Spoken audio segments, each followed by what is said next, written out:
এক জোড়া লম্বা পা হঠাৎ করেই মেয়েটির সামনে উপস্থিত হল। তৎক্ষণাৎ চুইফেন ভয়ে হতভম্ব হয়ে গেল। ভাগ্য ভালো, সে একটুও শব্দ করেনি, তাই দানবটি ধীরে ধীরে দূরে চলে গেল। কিন্তু ভাবতেই পারেনি, ঠিক তখনই পাশে রাখা মোবাইলের ভেতর থেকে হঠাৎ শব্দ এল।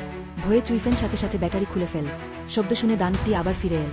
সে তাড়াতাড়ি সেটা বাইরে ছুড়ে দিল। দানবটি সেটি কুড়িয়ে নিল। ধীরে ধীরে কাছে এগিয়ে আসছে দেখে চুইফেনের গলা শুকিয়ে গেল, বুক ধুকপুক করতে লাগল। সে কেবল পিস্তলটা শক্ত করে ধরে দানবটির প্রতিটি নড়াচড়া লক্ষ্য করছিল। দেখা গেল দানবটি তার লম্বা হাত দিয়ে স্টিলের দরজা খুলতে যাচ্ছে। ঠিক তখনই কোথাও থেকে হঠাৎ তীব্র আওয়াজ এলো। শব্দ শুনে দানবটি সেদিকে চলে গেল। চুইফেন তখন একটি গ্লো স্টিক ছুড়ে দিয়ে নিজের অবস্থান নিরাপদ করল। তারপর ভাঙা পা টেনে টেনে বাইরে গিয়ে মোবাইলটা নিতে গেল। কিন্তু যখন জিনিসটা হাতে পেল, ঠিক তখনই পেছন থেকে অদ্ভুত শব্দ এলো। ভয়ে চুইফেনের গায়ের লোম খাড়া হয়ে গেল। সে সাথে সাথে গ্লো স্টিক ছুড়ে চারদিক আলোকিত করল।